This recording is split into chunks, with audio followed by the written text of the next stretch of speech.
Muy buenos días a todas y todos los que nos acompañan. El día de hoy es para mí un honor darles la bienvenida al webinar denominado Diálogo entre Sistemas de Protección de Derechos Humanos, preparaciones en la Corte Interamericana de Derechos Humanos y el Comité de Derechos Humanos de Naciones Unidas. Contamos con un panel de lujo el día de hoy. Nos acompañan Elaine Trigoya, de miembro actual del Comité de Derechos Humanos de Naciones Unidas, el doctor Patricio Pazmiño Freire, vicepresidente de la Corte Interamericana de Derechos Humanos, y Gisela de León, directora jurídica de CEGIL. Para el Centro para los Derechos Civiles y Políticos es un verdadero honor darles la bienvenida a este evento. Es un evento que se da en el marco de una serie de iniciativas que estamos implementando con el objetivo de fortalecer la interconectividad entre los sistemas. Por favor, la idea es hacer un diálogo, entonces se les solicita que cualquier pregunta o comentario pueden compartirlo por medio del chat o de la opción de preguntas y respuestas, y los expertos al final harán referencia a esto. Sin más que agregar, doy la palabra a Elaine para que dar inicio al webinar. Gracias. Gracias, Elizabeth, y muchas gracias por la invitación. Naturalmente, es un gran placer para mí empezar el diálogo con la Corte Interamericana de los Derechos Humanos y especialmente sobre este tema de las reparaciones. Voy a hablar de la práctica del comité y naturalmente el comité es muy diferente de la Corte porque el comité no es un tribunal, es un órgano de tratado, es un órgano de expertas, no tenemos como un estatuto de jueces o juezas al nivel internacional, pero voy a, en 15 o 20 minutos, voy a explicar el marco legal, también la práctica antigua y actual del comité y la influencia muy lenta, pero la influencia de la Corte Interamericana sobre la práctica del comité, especialmente en materia de reparación. Entonces, voy a empezar con el marco normativo de la reparación en el Pacto Internacional sobre los Derechos Civiles y Políticos y su protocolo facultativo. Quizás la primera cosa que quisiera añadir es que la competencia del comité para recibir comunicaciones individuales. No hablamos, para el comité, no usamos la expresión de peticiones, hablamos de comunicaciones individuales. Y entonces la competencia del comité para recibir comunicaciones individuales es una competencia facultativa y la competencia del comité es explicada por el protocolo facultativo número 1, que es un tratado adoptado en 1966 y actualmente 116 estados partes han ratificado el protocolo facultativo. Entonces, la competencia del comité no es una competencia obligatoria, pero es una competencia facultativa. Y en el artículo 1 del protocolo facultativo se dice que el comité puede recibir, considerar comunicaciones individuales de personas que son víctimas de violaciones de sus derechos y especialmente de violaciones del Pacto Internacional sobre los Derechos Civiles y Políticos. Y el procedimiento ante el comité más o menos es parecido de un punto de vista procesual, más o menos es parecido al procedimiento ante la Corte Interamericana de los Derechos Humanos. En el protocolo facultativo hay otros artículos, por ejemplo, sobre otras condiciones de admisibilidad, la calidad de víctima, la obligación de agotar recursos internos, la prohibición naturalmente del abuso de derecho, etcétera, etcétera.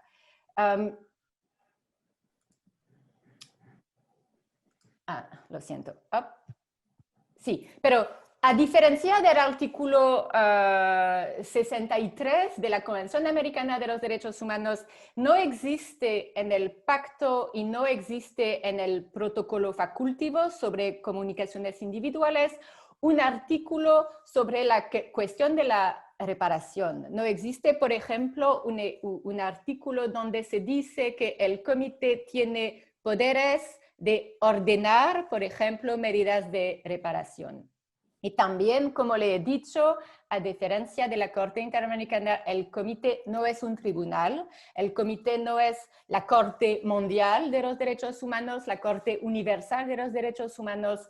El comité es un órgano de tratado con expertas independientes. Entonces, como le he dicho, los expertas no tienen al nivel internacional, no tienen el estatuto de jueces y juezas. Y es muy importante para el tema de la reparación. Es muy importante porque la consecuencia legal es que las decisiones, los dictámenes adoptados por el comité cuando hay una violación del pacto, cuando el comité ha analizado una comunicación individual, sus decisiones son decisiones que no tienen formalmente una fuerza vinculante.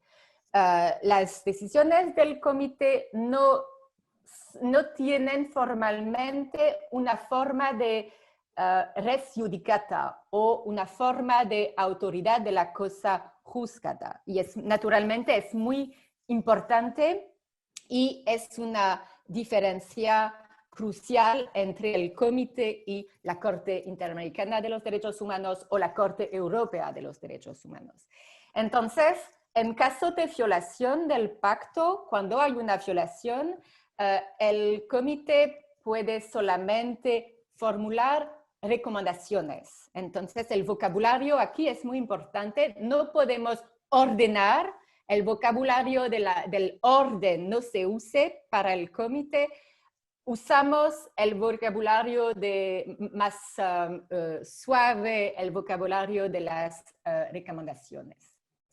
Pero es una cosa de decir que las decisiones del comité no son formalmente vinculantes y es otra cosa de hablar de la obligación de los estados partes de hacer una reparación.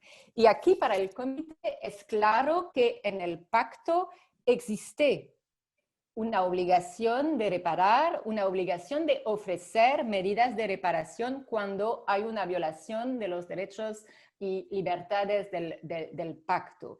Y especialmente para el comité, la base legal de la obligación de reparar, de la obligación de ofrecer medidas de reparación, es el artículo 2, párrafo 3 del pacto. Más o menos el artículo 2, párrafo 3 es parecido al artículo 25 de la Convención Americana de los Derechos Humanos. Más o menos es un artículo sobre el derecho a recursos y recursos en el foro doméstico. Entonces, en este artículo 2, párrafo 3, no se habla directamente de un derecho a la reparación de las violaciones del pacto, de un derecho como un derecho de las víctimas, pero se habla de la obligación de los estados de ofrecer a todas las personas cuyos derechos o libertades reconocidos en el presente pacto hayan violados, podría interponer un recurso efectivo. Y para el comité, especialmente en su observación general número 31, una observación general no es exactamente una opinión consultiva, pero más o menos podemos decir que es muy parecido a una opinión consultiva de la Corte. Y en su observación general 31, en el párrafo 16, el comité ha dicho que en el pacto existe la obligación de reparar y especialmente, aquí es al fin de, lo siento, es al fin del párrafo, se dice que la reparación puede consistir en la restitución, rehabilitación, adopción de medidas tendientes a dar una satisfacción, por ejemplo, la presentación de disculpas públicas y testimonios oficiales, el ofrecimiento de garantías de evitar la reincidencia y la reforma de leyes, prácticas, etc. Y naturalmente, cuando hay violaciones muy graves de los derechos humanos, el enjuiciamiento de los autores de las violaciones. Entonces, el marco legal es un marco legal que tiene como base el artículo 2, párrafo 3 del pacto, pero de nuevo no existe como eso un artículo en el pacto o un artículo en el protocolo facultativo donde se dice que el comité puede ordenar o la víctima tiene el derecho a obtener una reparación. Es la interpretación del comité, que dice que artículo 2, párrafo 3 es la base legal de la obligación de reparar. Ahora, ¿cuál fue la práctica anterior del comité? Tengo que decir, y especialmente cuando y vamos a hablar naturalmente de la jurisprudencia de la Corte Interamericana de los Derechos Humanos, entonces tengo que decir que la práctica del comité fue y es actualmente una práctica muy modesta en materia de reparación. Y un párrafo clásico en las decisiones del comité es el párrafo que tienen ustedes aquí. Se dice generalmente, ante los años 2010, la fórmula muy clásica fue aquí como aquí, por ejemplo, este caso fue un caso de privación de libertad y el comité ha dicho solamente que el Estado está obligado a proporcionar al autor un recurso efectivo y una compensación adecuada y nada más. Y también, por ejemplo, en caso de desapariciones forzadas, hay una jurisprudencia muy importante del Comité de los Derechos Humanos.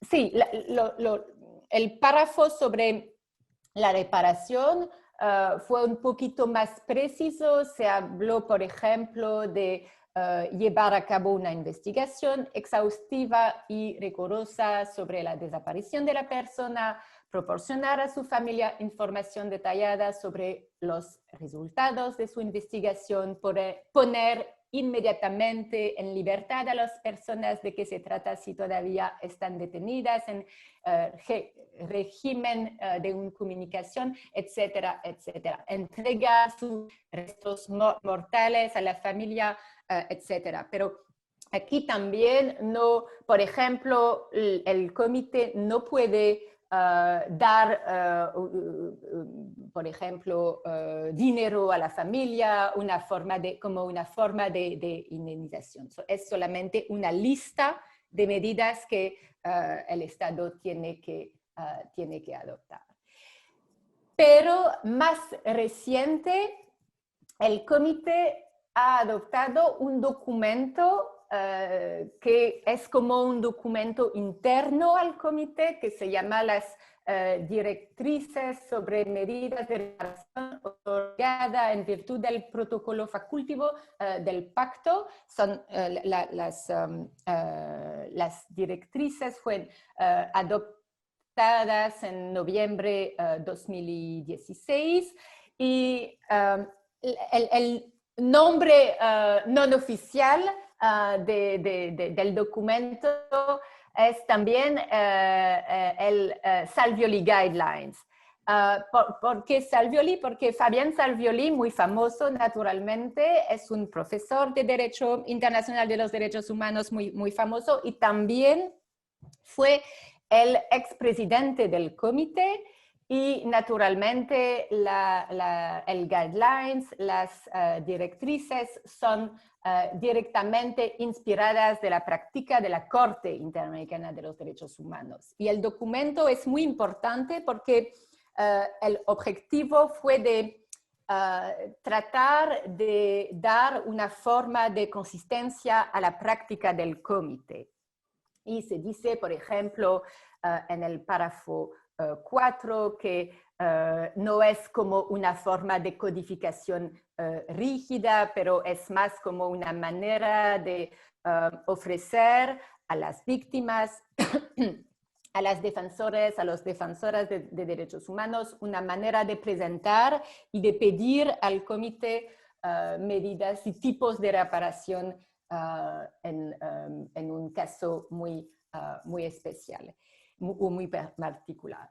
Y como en el documento se habla también de varios tipos de medidas y directamente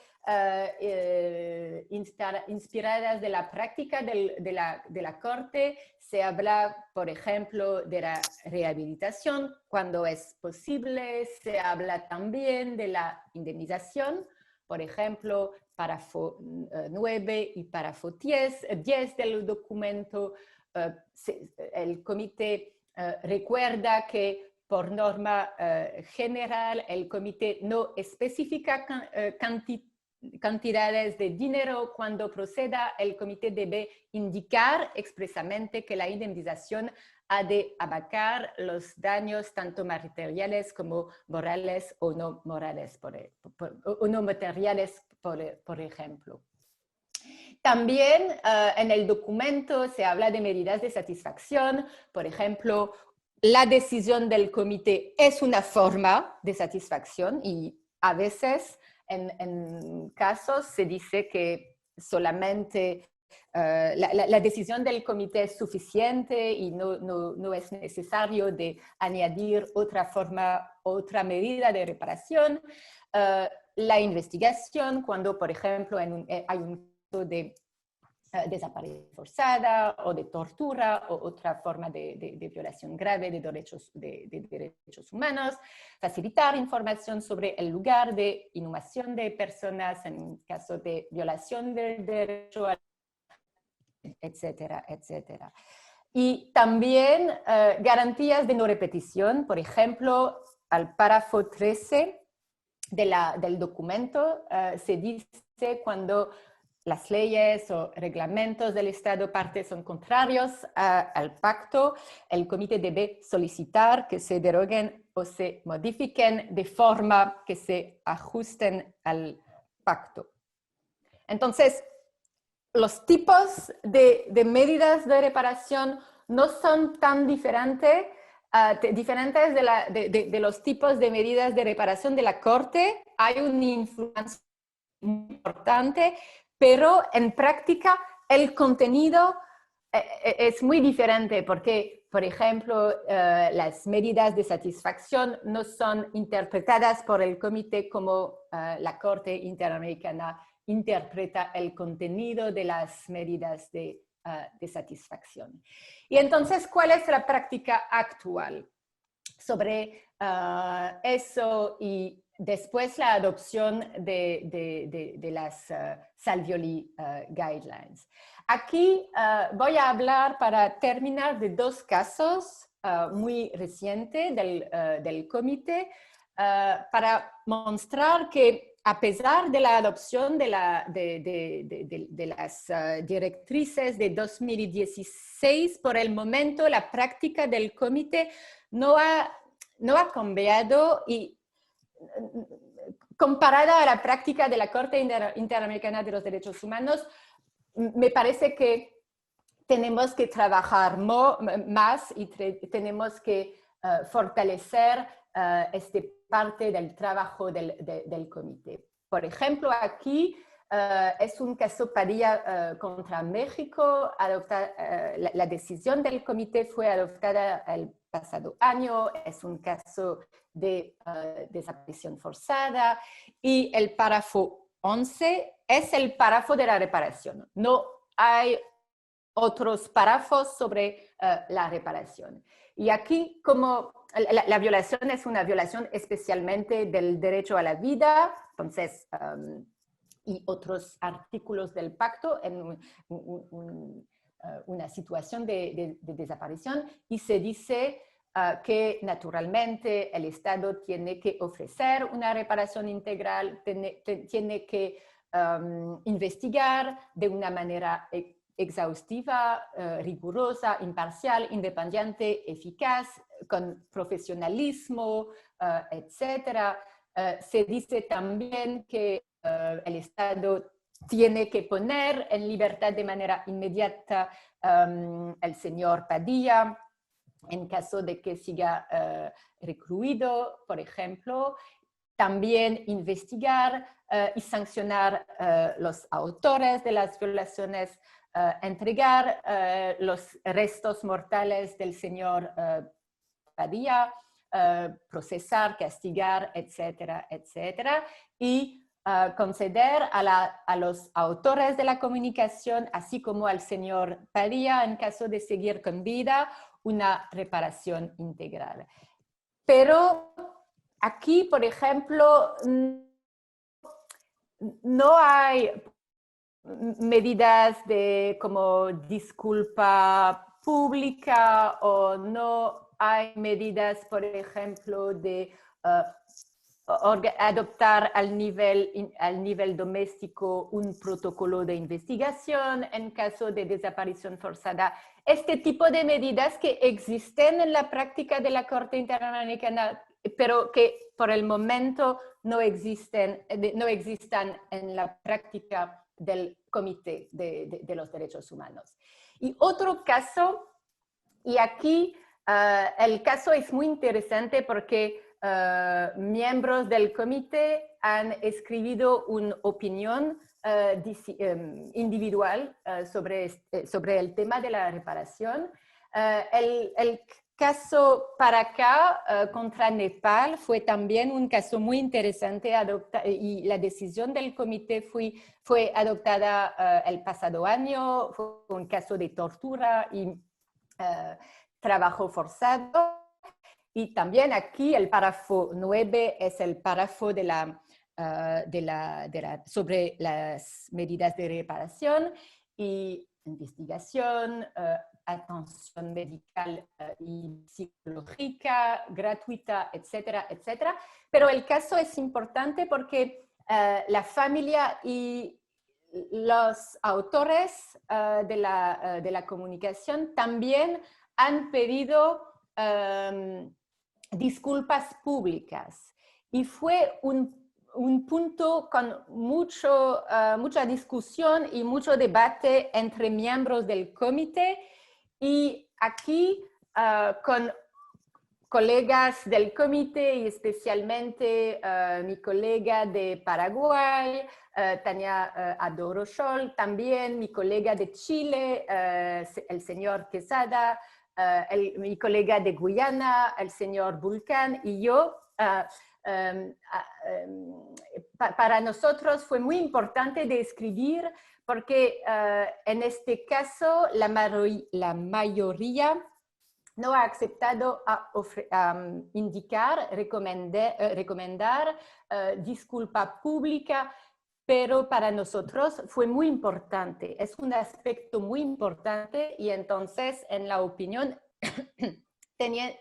teniendo en cuenta la jurisprudencia especialmente de la Corte Interamericana de los Derechos Humanos, fue muy importante aquí de explicar por qué en situación grave de violación de los derechos humanos, y el caso fue grave porque el autor fue un niño torturado, etc., las disculpas públicas son un elemento muy importante de la reparación. Pero por el momento fuimos solamente 4 miembros y hay 18 miembros en el comité. Entonces es una minoría muy pequeña por el momento, pero sí, soy optimista. Entonces, la conclusión que quería compartir con ustedes es solamente que, naturalmente, para el comité existe una obligación de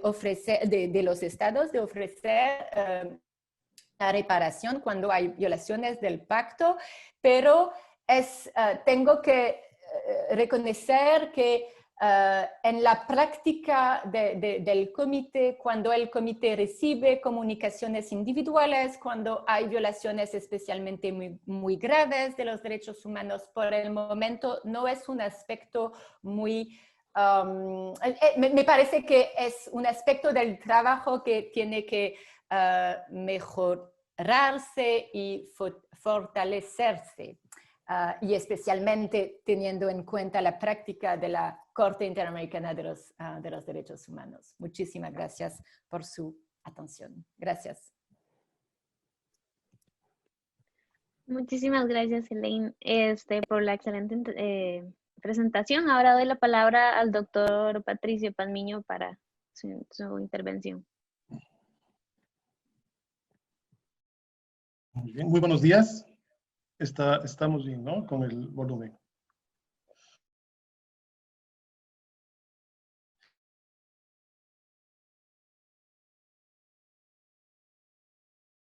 A mis colegas de panel, Hélène Sigrucha, miembro del Comité de Derechos Humanos de Naciones Unidas, a Gisela de León, directora jurídica de SEGIL.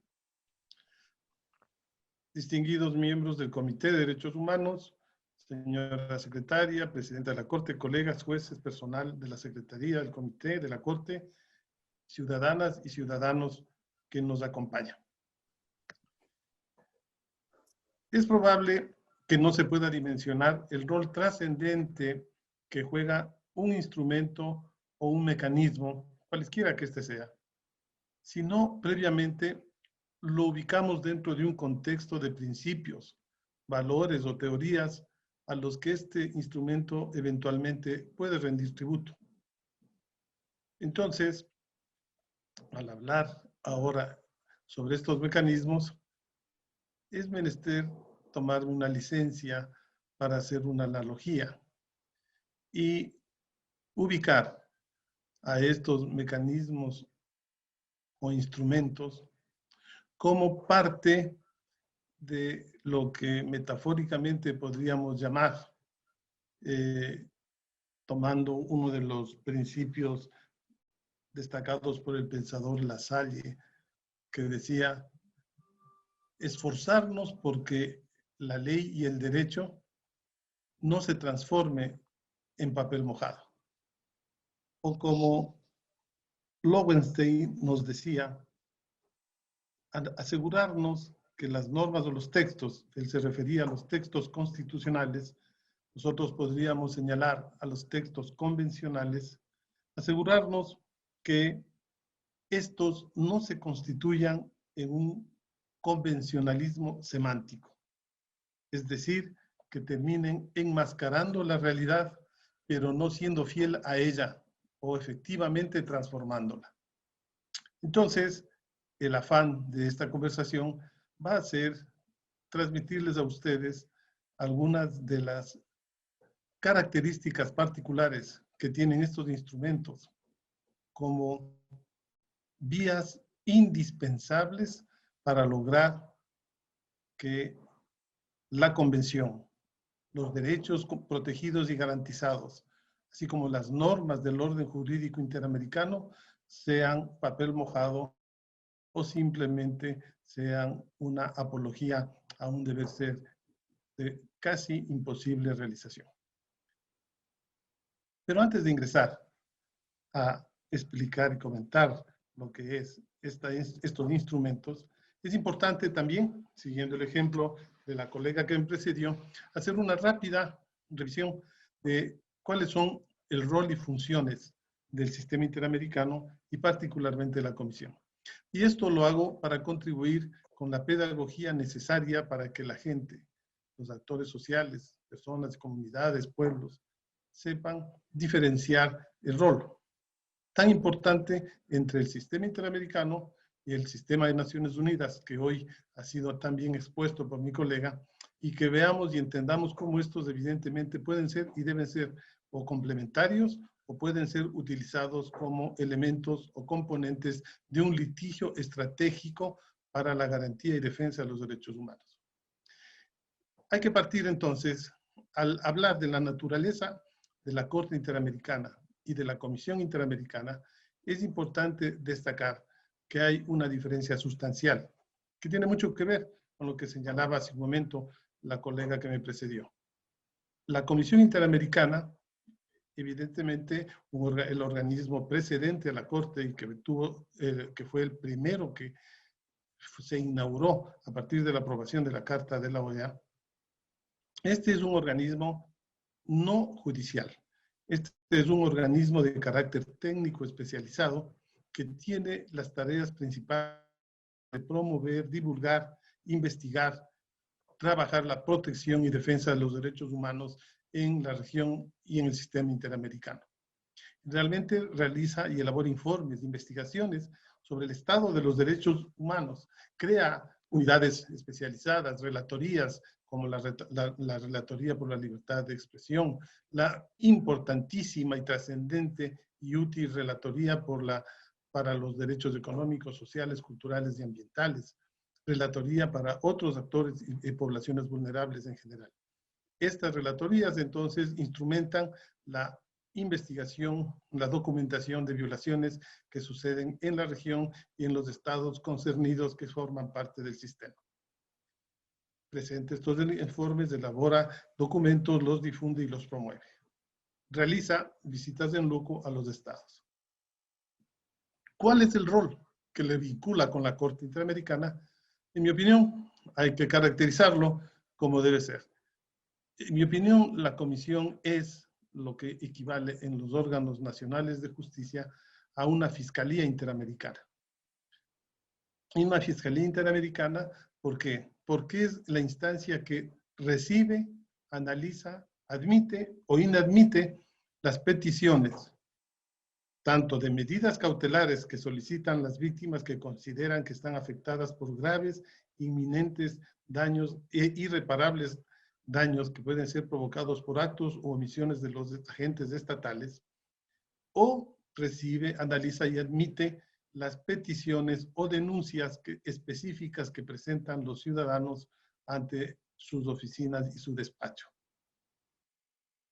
Ellos, luego de la revisión y admisión, buscan acuerdos amistosos previos a llevar a la Corte entre las víctimas, las presuntas víctimas y el Estado.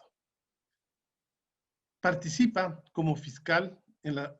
No está así, vuelvo a señalar, no consta así en el texto ni de la Convención, ni el del Estatuto, ni el Reglamento, pero indudablemente en algún momento que se armonice la norma deberá caracterizárselo como tal, porque participa como fiscal en la sustentación de la denuncia y la argumentación del informe de fondo que presenta a la Corte Interamericana.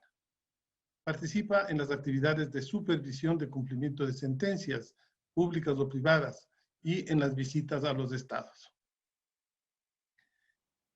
Estas son las actividades y es por eso que se le denomina o se le caracteriza como actividades cuasi jurisdiccionales, es decir, tienen un rol que inicia un proceso jurisdiccional, pero que no está realizado por jueces, sino que está realizado por comisionados y su equipo técnico que sustentan, procesan las denuncias y luego de haber lugar a ello, las ponen en conocimiento de la Corte. ¿Cuáles son entonces rápidamente este rol y funciones de la Corte entonces? Esta sí es, y a diferencia de la Comisión y del Comité de Derechos Humanos de Naciones Unidas, esta sí es una instancia eminente y estrictamente jurisdiccional, compuesta por 7 juezas y jueces.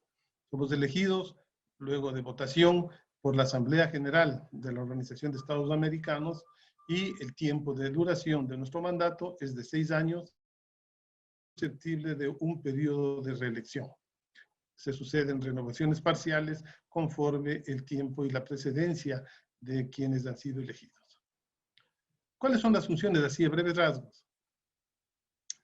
La Corte estudia y analiza el informe de fondo, los escritos de argumentos y pruebas o ESAP que presenta la Comisión y las partes. Actúa pruebas de oficio, realiza audiencias públicas para escuchar a las víctimas, a los estados, invita, acepta y califica a peritos y testigos, y así como receta la fundamentación de la acusación por parte de la comisión, luego de lo cual concluye emitiendo sentencias. Sentencias que pueden ser objeto de peticiones de interpretación por las partes afectadas por la misma sentencia y a partir de lo cual se inicia o se activa el importante mecanismo, instrumento de supervisión de sentencias. No puedo dejar de destacar que concomitantemente a esta función jurisdiccional eminentemente judicial de la Corte, la Convención, el reglamento y el estatuto le otorga otra competencia importantísima y que, conforme escuchamos anteriormente, también está en proceso, no dentro del sistema global de Naciones Unidas, pero sí en el ámbito del Tribunal Europeo de Derechos Humanos, del Sistema Europeo de Derechos Humanos, es el uso de su capacidad de hermenéutica, es decir, su capacidad de interpretación de la Convención Americana y de todos los instrumentos internacionales de derechos humanos que le permitan orientar, dar luces, interpretar, esclarecer el sentido, el fin y la meta de las normas convencionales o el derecho internacional para alumbrar las actuaciones, para ajustar las actuaciones de los estados, de los agentes públicos, de los agentes privados, y que estos sometan sus decisiones al ordenamiento jurídico internacional, al orden público interamericano, a jus communis interamericano que se construye a partir de esta suma de normas, leyes, cuerpos y jurisprudencia. Estas se llaman las opiniones consultivas. Estos mecanismos de opinión consultiva, a la fecha llevamos 24 y que están en curso, me parece que 2 o 3 ya en proceso, se han transformado en verdaderas luces de orientación para la actuación jurisdiccional de las funciones judiciales de nuestros estados, de juezas y jueces, de tribunales de justicia, como para la actuación de entes estatales. Estas opiniones consultivas versan de los más diversos temas. Niños y niñas y adolescentes, derechos de mujeres migrantes, derechos al trabajo, derechos del medio ambiente, derechos de equidad y género. Es decir, hay una cantidad importantísima de opiniones consultivas que han construido y han alimentado la orientación del debate jurídico en la región. Vale decir, a manera de propaganda, que esta producción intelectual jurídica está a la libre y gratuita distribución y acceso en nuestra página web de la Corte o en la propia biblioteca virtual de la Corte, cuyo acceso es abierto y que permite descargar los 24 cuadernillos de jurisprudencia que hoy están debidamente actualizadas. Entonces, a partir de esta última competencia, a través de la cual se emiten dictámenes a las opiniones consultivas, se realizan eventos permanentes de promoción y difusión de la jurisprudencia con las publicaciones, acuerdos con organismos y funciones judiciales de la región, en permanente y constante contacto con los tribunales locales, nuestras pares, nuestros aliados nacionales, para ir construyendo y coadyuvando a un mayor apego a las normas del derecho convencional interamericano, para que las juezas y jueces y las autoridades administrativas, no solo judiciales, todas entiendan que su actuación está regida bajo los mandatos, principios, valores y normas del orden jurídico interamericano. Esto es el elemento que caracteriza muy brevemente a la naturaleza del sistema interamericano, a los dos organismos que les componen, sus funciones diferenciadas y las que concurren. Es en este contexto, entonces, cuando se han dictado las sentencias, cuando eventualmente, y me faltaba, el último componente es igual que la Comisión Interamericana, la Corte tiene la competencia de emitir medidas provisionales. Medidas provisionales que requieren, en mi opinión, una fuerte, profunda e inmediata y urgente actualización. Porque estas, en mi opinión, se transforman en las probablemente en las medidas más anheladas y demandadas por las víctimas en la región. Sin embargo, por la naturaleza jurídica, normativa y reglamentaria, no podemos nosotros, no tenemos facultad ni competencia para recibir directamente solicitud de medidas provisionales, porque el reglamento, esa indolencia normativa que no se adecúa a la realidad cambiante y viva, ese reglamento restringe las capacidades y facultades de la Corte.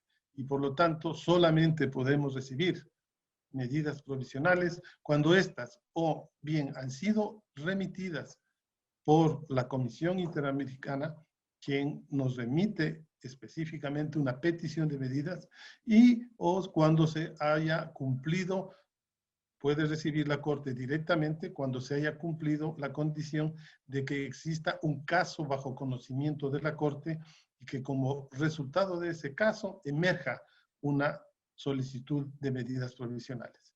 Limitación, en mi opinión, y así lo ha sostenido en votos y en mis pronunciamientos, que restringe de manera alarmante la capacidad de respuesta del sistema interamericano y de la Corte en particular, para poder atender, como se la ha visto hoy en esta pandemia, por ejemplo, de manera urgente, de manera inmediata, a las gravísimas omisiones y violaciones que incurren agentes estatales o privados en violación de los derechos fundamentales, en los derechos humanos, derechos económicos, derechos ambientales de los hombres y mujeres en la región.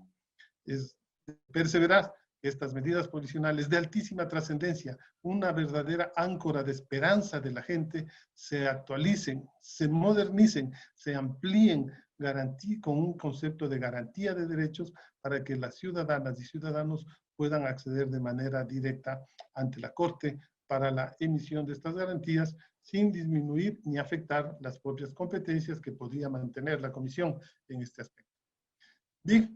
Visto esto y descrito de manera breve el rol y competencias de la Corte, vamos ahora sí a los instrumentos, es decir, a estos mecanismos, cómo trabajan para lograr estos objetivos de evitar que seamos portadores o representantes de un papel mojado o de ese tipo de organización jurídica que la decía Lowenstein, que se transforma en una normativa estrictamente semántica o podría decirse retórica y no eficaz.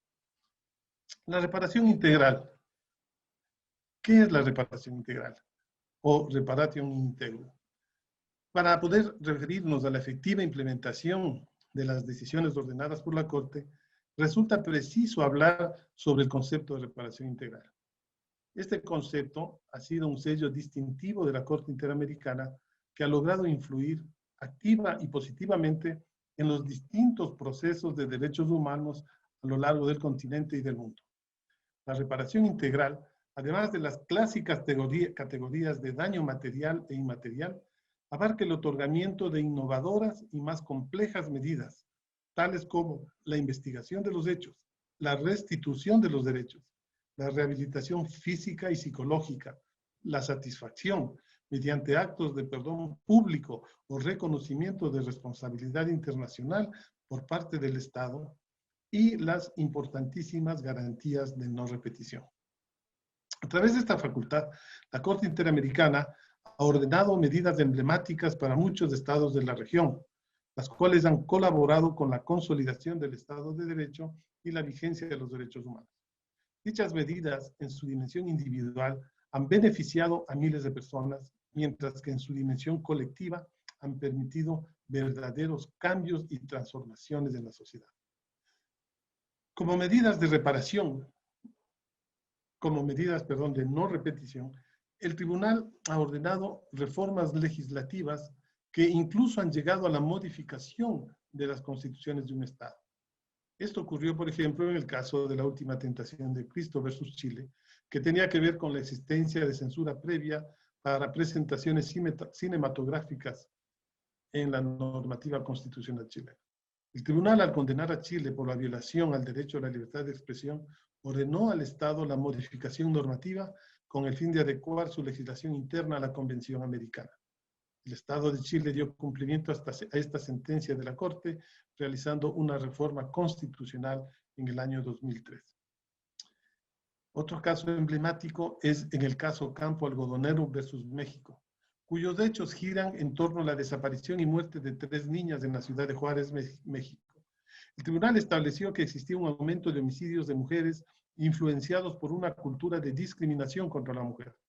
En este contexto, el tribunal consideró adecuado ordenar, entre otras medidas de reparación, el deber del Estado de adoptar programas y cursos permanentes de educación y capacitación en derechos humanos y género a funcionarios públicos y del Servicio de Seguridad Pública, así como a establecer protocolos de búsqueda e investigación para posibles casos de desaparición u homicidio por razones de género. Es nutrida la jurisprudencia de la Corte en este tipo de medidas de reparación. La supervisión de cumplimiento de las sentencias. Este instrumento es una innovadora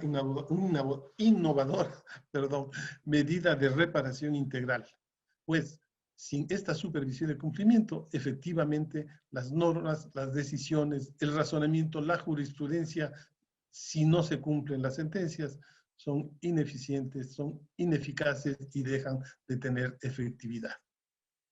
Tanto el número de reparaciones ordenadas como su naturaleza y complejidad de cumplimiento impacta en el tiempo que un caso puede estar en la etapa de supervisión de cumplimiento, tomando en cuenta que para la Corte para archivar un caso requiere que el Estado haya cumplido con todas y cada una de las medidas de reparación. A su contrario, se declara o se dicta el cumplimiento parcial o el cumplimiento total de la medida. Asimismo, tiene un importante impacto el que los estados responsables tengan en su ordenamiento mecanismos internos que faciliten las responsabilidades y procedimientos para lograr la ejecución de las sentencias, así como la voluntad política e institucional de alcanzar el cumplimiento.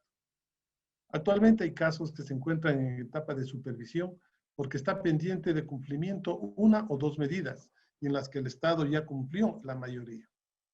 Desde su primera sentencia, el tribunal ha asumido la supervisión de cumplimiento de las medidas de reparación ordenadas, ya que se trata una de las actividades más demandantes del tribunal, pues cada año se incrementan considerablemente el número de casos activos en cada uno de los cuales la Corte da un seguimiento detallado y puntual a cada una de las reparaciones ordenadas. Actualmente, para que tengan una idea, se encuentran en etapa de supervisión de cumplimiento 223 casos, que implica la supervisión de 1.153 medidas de reparación. Desde la propia sentencia, la Corte requiere al Estado la presentación de un primer informe de cumplimiento de las reparaciones ordenadas en la misma, para lo cual le otorga el plazo de 1 año. El tribunal efectúa la supervisión del cumplimiento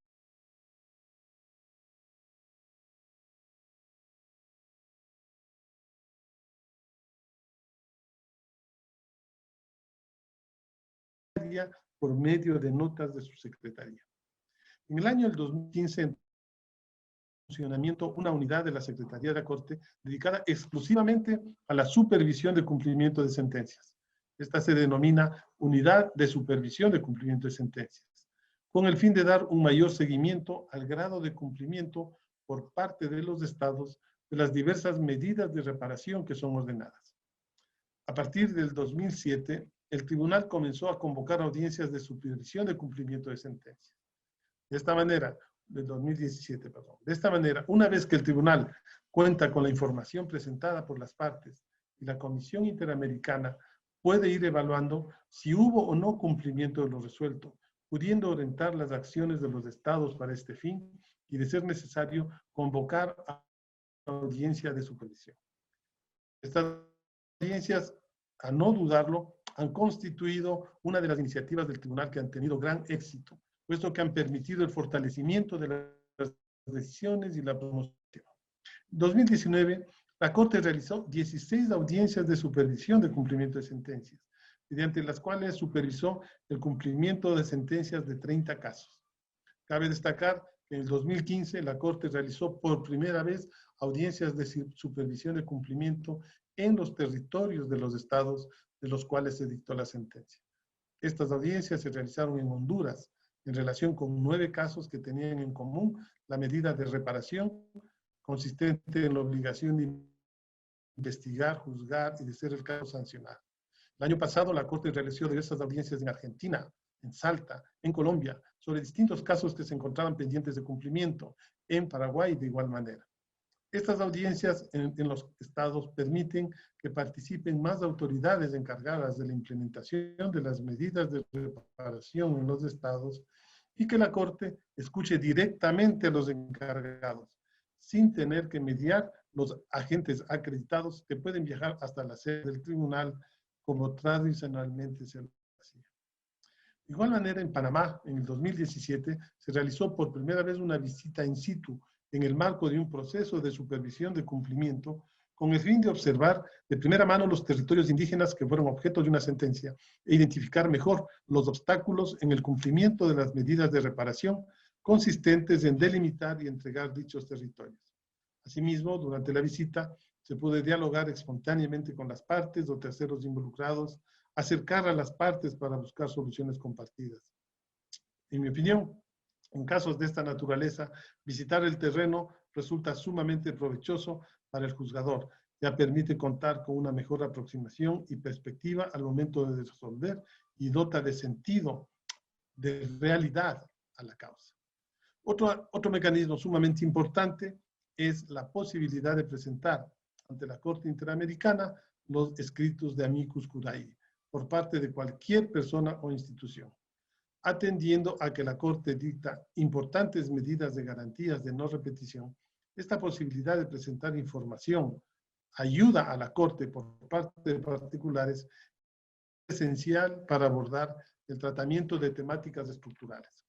Debemos destacar la participación de organismos nacionales de derechos humanos, los ombudsperson, en la presentación de estos escritos, así como en la alianza estratégica que hemos desarrollado con ellos para que nos acompañen en los procesos de verificación y cumplimiento de sentencias en el respectivo estado.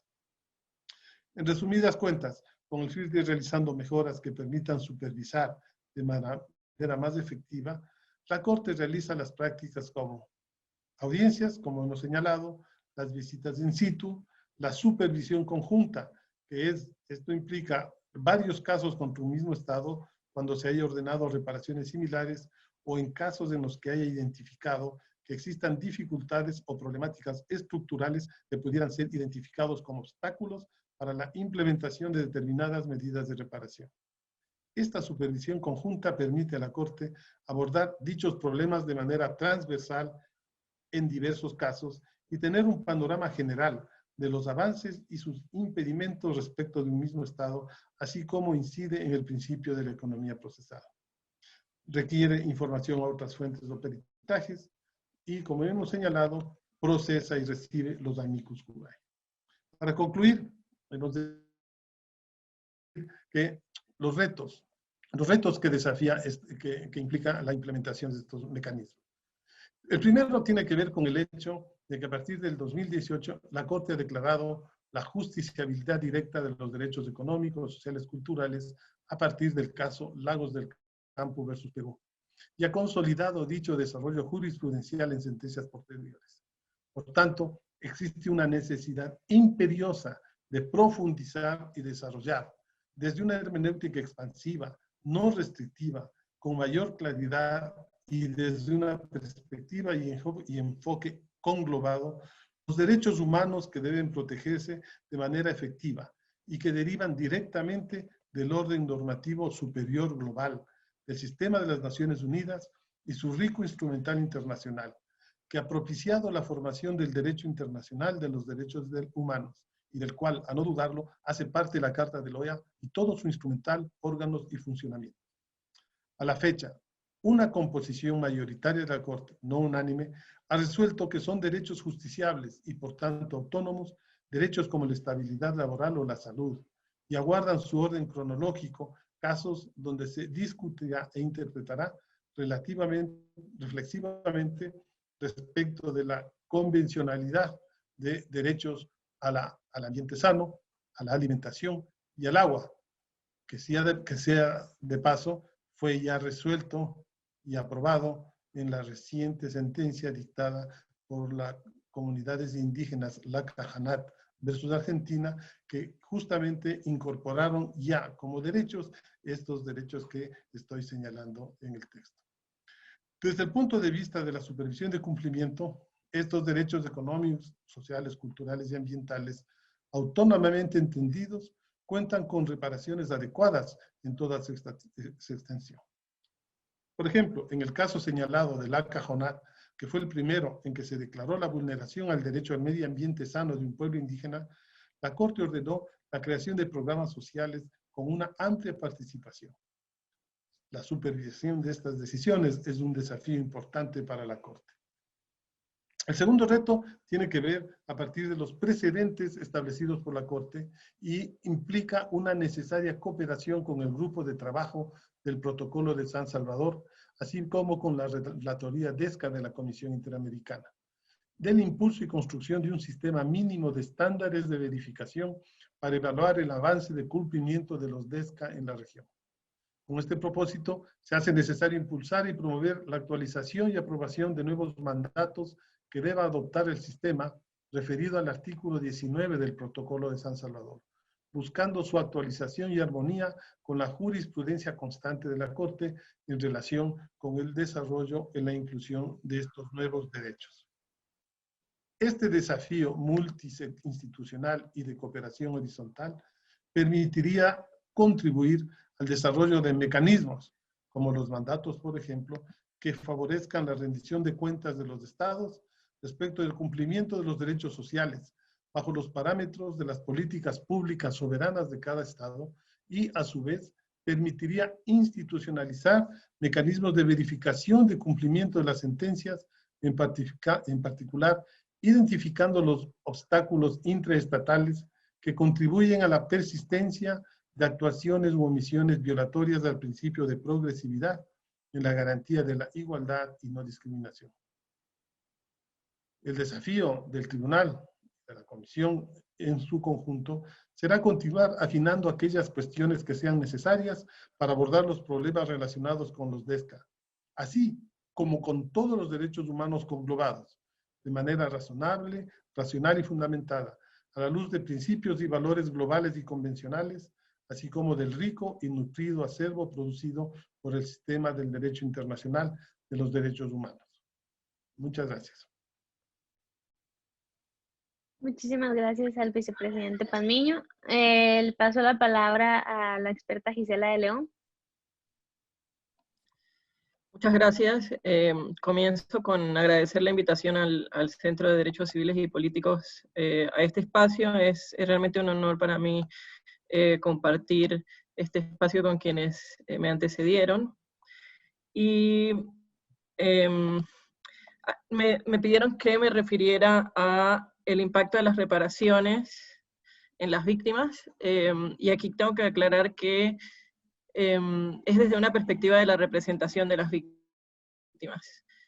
Para empezar, creo que es importante explicar para quienes no conocen a CEGIL, que CEGIL, el Centro por la Justicia y el Derecho Internacional, es una organización no gubernamental que se especializa en el uso del Sistema Interamericano de Derechos Humanos, en general del derecho internacional, pero en particular del Sistema Interamericano de Derechos Humanos para la defensa de los derechos humanos. Actualmente representamos 216 casos y medidas de protección entre la Comisión y la Corte, en las cuales representamos alrededor de 27.000 víctimas o beneficiarios de medidas de protección. Entonces, lo que voy a mencionar aquí parte de nuestra experiencia en la representación de las víctimas. Creo que el punto de partida para evaluar el impacto de las reparaciones que dictan los organismos internacionales de protección de derechos humanos es tomar en cuenta que cuando las víctimas recurren a los sistemas internacionales de protección de derechos humanos es su última oportunidad, y en algunas ocasiones su única oportunidad para obtener verdad y justicia y reparación. Como ya se dijo antes, para poder recurrir a los sistemas internacionales de protección se requiere agotar los recursos internos. Entonces, cuando las víctimas llegan, ya sea a la Comisión Interamericana o a los mecanismos de tratados de Naciones Unidas, lo hacen ya habiendo agotado el acceso a la justicia en sus países. La imagen que ven en la pantalla es el monumento construido por la masacre del Mozote, que es una de las masacres más grandes de Latinoamérica, es uno de los casos que nosotros representamos y en el cual la Corte emitió su sentencia en el año 2012 y gracias a la sentencia de la Corte las víctimas han tenido la oportunidad de ser escuchadas por primera vez por un tribunal, inicialmente por el Tribunal Internacional y posteriormente por los tribunales a nivel interno, porque gracias a la sentencia de la Corte, la Sala de lo Constitucional de la Corte Suprema de Justicia de El Salvador declaró inconstitucional la ley de amnistía que estaba vigente en El Salvador hasta el 2016 y se inició el proceso de justicia para determinar responsabilidades. Hay que decir que esta es una masacre que ocurrió en el 81 y es ahora que las víctimas están siendo escuchadas por los tribunales internos. Otro punto que creo que es importante es que la voz de las víctimas siempre tiene que ser escuchada. Y creo que es importante señalar que la sola participación de las víctimas en el proceso internacional resulta muchas veces reparador a partir de nuestra experiencia.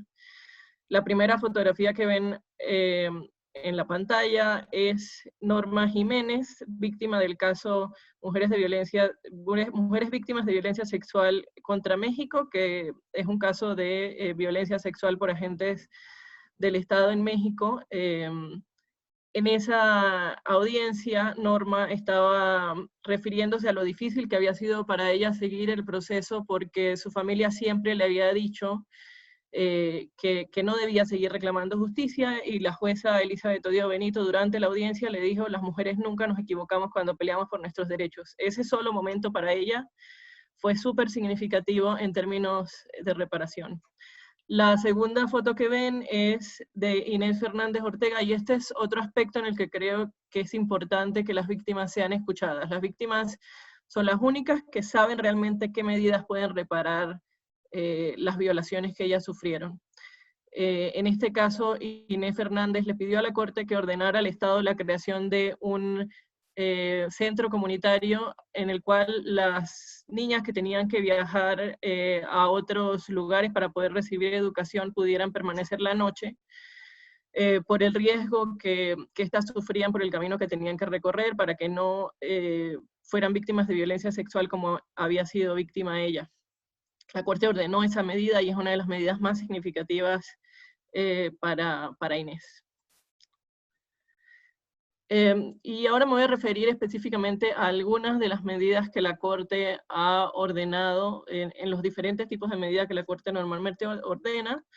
La Corte ordena siempre el pago, o en la mayoría de los casos, el pago de reparaciones económicas por el daño moral y el daño material cometido en contra de las víctimas. Sin embargo, no me voy a detener en ese sentido. Es una medida de reparación importante para las víctimas, pero es una medida más bien simbólica, y muchas de las otras medidas que la Corte ordena tienen un peso mayor y un sentido mayor para las víctimas, ¿no? La foto que ven en la pantalla se refiere al caso López Lone contra Honduras. Es un caso en donde varios jueces fueron destituidos en el marco del golpe de Estado que se dio en Honduras en el año 2009. En el caso específico de la persona que aparece en la pantalla, es Guillermo López Lone, que fue destituido por haber participado en una manifestación en contra del golpe de Estado. La Corte en este caso ordenó que los jueces fueran restituidos a sus puestos de trabajo, y ahí Guillermo está tomando posesión en el puesto que tenía antes de ser destituido.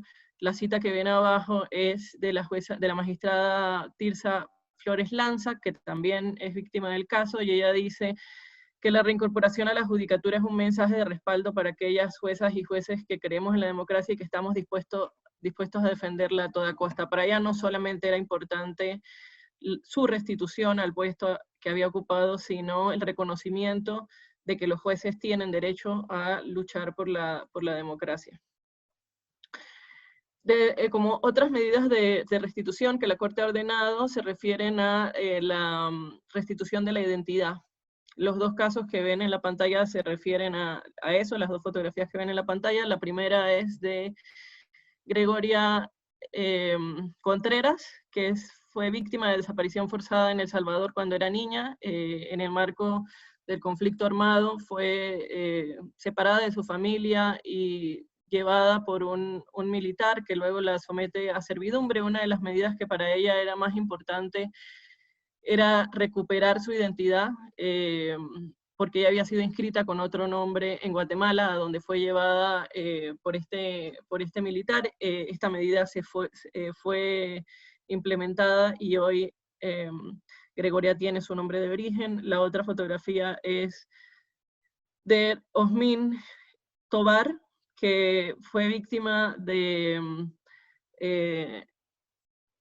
fue llevado de su casa mientras su madre no se encontraba por autoridades guatemaltecas y luego fue adoptado de manera ilegal y llevado a vivir a Estados Unidos. Esto ocurrió cuando él tenía 7 años, entonces para él también un punto importante siempre fue recuperar su identidad. Él recordaba cuál era su nombre de origen, él recordaba a su familia y él siempre dijo que para él adaptarse a vivir en Estados Unidos fue muy complicado. De hecho, cada vez que él se presentaba, él decía, mi pasaporte dice Ricardo William Bors, que era el nombre con que lo habían inscrito en Estados Unidos, pero mi nombre es Osmin Ricardo Tobar Ramírez. Él hoy en día ya tiene sus documentos de identidad con su nombre de origen. Otras medidas de no restitución que la Corte ha ordenado tienen que ver con la recuperación de tierras. En el caso que ven a la mano izquierda es el caso de la comunidad indígena Yaque-Axa, que es una comunidad indígena que fue despojada de sus tierras, y la Corte ordenó que el Estado les devolviera la tierra o les devolviera una tierra que tuviera las mismas condiciones en las que ellos, su tierra ancestral, en las mismas condiciones en las que ellos vivían antes de que se les despojara de la tierra. Esa es una medida que también ya ha sido implementada. Por algún tiempo hubo algunos problemas en la implementación, porque si bien se les entregó la tierra, no tenían un camino para llegar a ella, pero en los últimos meses se ha podido avanzar en ese sentido. Y el otro caso que ven es el caso Sarayaku, que es un caso en donde el Estado, si bien el pueblo indígena tenía posesión sobre sus tierras, el Estado dio una concesión que permitió al Estado de Ecuador a una empresa. El Estado de Ecuador otorgó una concesión a una empresa petrolera y la empresa colocó explosivos en la tierra. Y ahí la Corte ordenó que esos explosivos fueran extraídos para que ellos pudieran gozar de la tierra. Esta medida todavía no ha sido implementada. El pueblo Sarayaku sigue luchando porque la medida se implemente. De hecho, en este momento tienen abierto un proceso interno para exigir la implementación de la medida. Otro tipo de medidas que la Corte ha ordenado son medidas de rehabilitación, que por lo general son atención médica y psicológica para reparar los daños de salud y psicológicos, de salud física y psicológica causados a las víctimas por las violaciones cometidas. Por lo general esta es una medida que también es muy significativa para las víctimas, pero que implica una serie de retos para su implementación, desde, por ejemplo, que los estados entiendan que la atención médica y psicológica debe ser otorgada de manera gratuita. Ese es un problema que estamos enfrentando en los casos colombianos, por ejemplo. Pero además que la atención médica y psicológica que se les brinde a las víctimas tiene que ser una atención diferenciada para que tenga un sentido realmente reparador y que tiene que tener en cuenta las características de las violaciones que las víctimas sufrieron. Muchas veces nos encontramos con que la forma en la que los estados quieren implementar la medida es darles acceso de la misma forma en que las personas hubieran tenido acceso si no hubieran sido víctimas de violaciones a derechos humanos. Y en algunos casos, cuando la víctima está fuera del país, la Corte ha ordenado, en lugar de la atención médica y psicológica, que por lo general se otorga por los organismos encargados de otorgar salud públicos, el pago de una suma de dinero cuando la víctima se encuentra fuera del país. Y ahí también hay algunos retos porque En ocasiones estas sumas de dinero no son suficientes para cubrir lo que se hubiera cubierto si la persona estuviera en su país de origen, o en el país donde ocurrieron las violaciones. Otras medidas que la Corte ordena son medidas de satisfacción, que son medidas simbólicas que están dirigidas a reconocer la memoria de las víctimas, a reconocer la responsabilidad del Estado por las violaciones sufridas. Las fotografías que ven, la primera es el presidente Santos de Colombia en el acto público de reconocimiento de responsabilidad del caso Palacio de Justicia. Él ahí dijo que reconoció que todavía persistía una deuda moral con las víctimas y familiares del Palacio de Justicia que debe ser saldada. Los actos públicos de reconocimiento de responsabilidad por lo general son muy significativos para las víctimas, pero también enfrentamos algunos retos en la implementación. En algunos casos, por ejemplo, la Corte, o en la mayoría de los casos, la Corte ha ordenado que el acto público sea llevado a cabo de una manera acordada con las víctimas, y en algunas ocasiones los no lo hacen de esta manera. Por ejemplo, en el caso Sarayaku, la Corte lo ordenó así, y el Estado tuvo que repetir el acto de reconocimiento de responsabilidad porque no cumplió con lo que la Corte había ordenado. En otros casos, la Corte ha ordenado la construcción de monumentos para recordar a las víctimas, y también es una medida muy significativa para las víctimas. La otra fotografía que ven es el monumento que la Corte ordenó que se construyera para recordar a las víctimas de la masacre de las 2R, que es una masacre de alrededor de 300 personas en Guatemala. Ahí todavía hay algunos aspectos de la implementación de la medida que están pendientes, pero ya se ha logrado avanzar en el cumplimiento.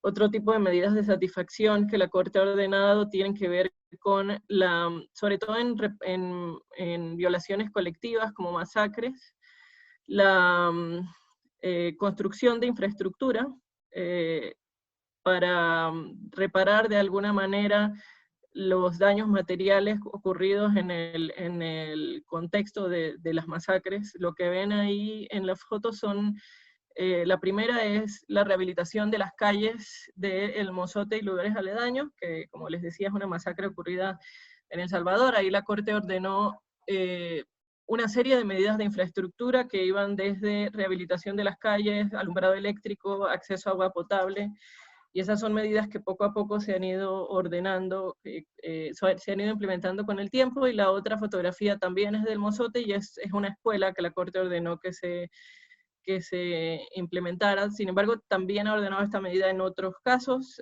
Por ejemplo, en el caso del Plan de Sánchez, si bien no ordenó medidas de infraestructura directamente, estableció la creación de un fondo para que este tipo de medidas fueran implementadas. Y las medidas tal vez que son más importantes, o sea, el aporte más importante de la Corte, son las medidas de no repetición. Las medidas que ya señalé son muy importantes para las víctimas, pero las medidas de no repetición permiten que los efectos del trabajo de la Corte, de las sentencias, vayan más allá del caso concreto y eviten que las violaciones se repitan en el tiempo, ¿no? Ahí tenemos medidas como adecuación de legislación, como ya mencionaba el juez Pazmiño. Hay inclusive medidas en donde se ha ordenado la reforma de la Constitución. En el caso de Nicaragua, por ejemplo, se ordenó la adopción de legislación para que las decisiones del Consejo Supremo Electoral, que es el máximo tribunal en materia de derecho electoral en Nicaragua, que afectaran derechos humanos, pudieran ser impugnadas. También se ha ordenado reformas de legislación en materia de jurisdicción militar para que los casos de graves violaciones a derechos humanos no puedan ser juzgados por la jurisdicción militar, adecuación de legislación, por ejemplo, de la tipificación de la desaparición forzada y la tortura. También ha ordenado adecuación de condiciones carcelarias en varios casos, el caso López Álvarez contra Honduras, por ejemplo, o de centros de detención migratorias en el caso Vélez Lor contra Panamá. estandarización de protocolos de investigación en diferentes tipos de casos, por ejemplo, en casos de violencia sexual, en los casos de Inés Fernández Ortega y Valentina Rosendo Cantú, creación de mecanismos de búsqueda de personas desaparecidas, en el caso Hermana Serrano contra El Salvador, que es un caso de desaparición forzada de niños, la Corte ordenó la creación de una comisión de búsqueda de niños desaparecidos, y en el caso de Campo Algodonero también ordenó la creación de un mecanismo de búsqueda de mujeres desaparecidas. La creación de sistemas de información genética, este es otro de estos casos en donde la Corte escuchó lo que las víctimas estaban pidiendo directamente como qué sería reparador para ella. La madre de una víctima de desaparición forzada en Guatemala, en el caso Molina Thyssen, pidió específicamente a la Corte en la audiencia que para ella era importante la creación de un sistema de información genética porque tenía temor de que ella falleciera antes de que encontraran a su hijo. Y la Corte ordenó la creación de ese sistema de información genética. También capacitaciones en materia de derechos humanos para funcionarios públicos de diferentes áreas, ya sea del Ministerio Público, para investigación de casos de tortura, por ejemplo, o de funcionarios penitenciarios, o de funcionarios que trabajan con temas migratorios. También ha ordenado establecer metas y políticas para la reducción de la letalidad y violencia policial, en el caso Favelano Brasilia contra Brasil. La creación de una página web para recibir información sobre personas desaparecidas, adecuación del sistema de salud para la atención de personas con VIH, esto en un caso guatemalteco sobre personas con VIH que no recibieron atención médica adecuada, la creación de un programa para la adecuada supervisión y fiscalización de la institucionalización de niños, en el caso Tobar Ramírez contra Guatemala también, establecer un programa para la fiscalización y monitoreo para medir la efectividad de las fuerzas policiales, esto en el caso mujeres víctimas de violencia sexual contra la publicación de datos sobre muertes en operativos policiales, la creación de una política pública para la protección de defensores en el caso Luna López contra Honduras. En general son medidas que, como decía, lo que buscan es evitar que las violaciones de derechos humanos que se cometieron en el caso específico no se sigan repitiendo en el futuro. Y un aspecto que es de particular importancia para las víctimas es las medidas que tienen que ver con el acceso a la justicia y la búsqueda de las personas desaparecidas. Las fotos que ven en la pantalla son 4 casos en los que, gracias a la orden de la Corte, se han reabierto procesos y en algunos se han logrado condenas. Desde nuestra experiencia, y ahí tenemos algunos que estamos avanzando, la intervención del sistema interamericano en general, porque pasa desde que la Comisión Interamericana recibe la petición, pero a medida que los procesos van avanzando, se van viendo pequeños avances en la obtención de justicia en todos los niveles, desde la identificación y condena de autores materiales hasta la condena de autores intelectuales. La primera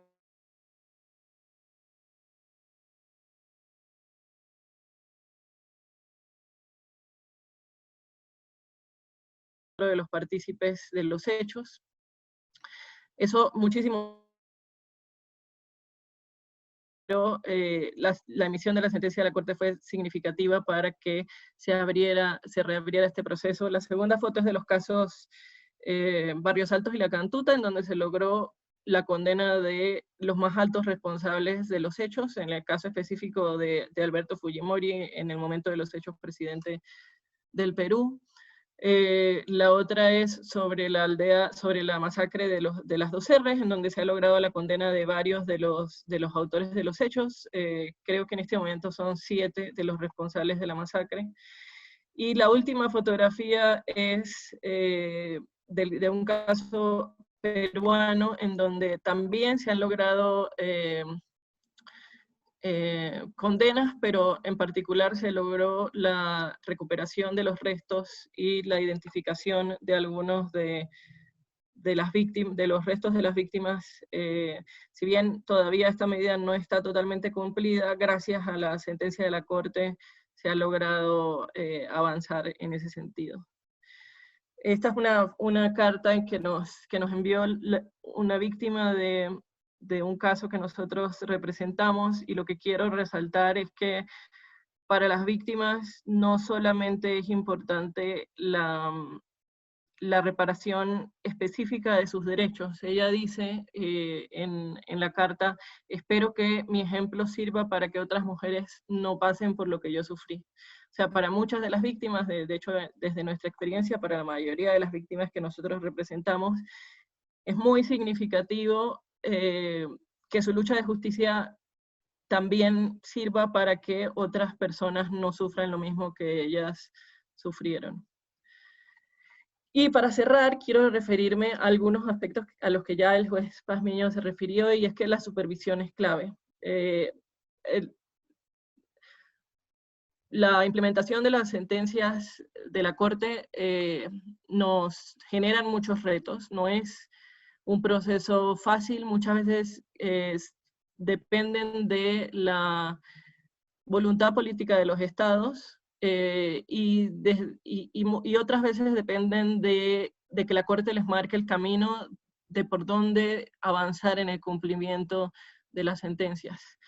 Entonces, desde nuestra experiencia, nosotros hemos comprobado que la supervisión activa de la Corte a través del proceso escrito o de las audiencias es fundamental para realmente avanzar en el cumplimiento. Es muy común ver que los estados adoptan medidas antes o después, por ejemplo, de una convocatoria a audiencia, porque ahí se ven obligados a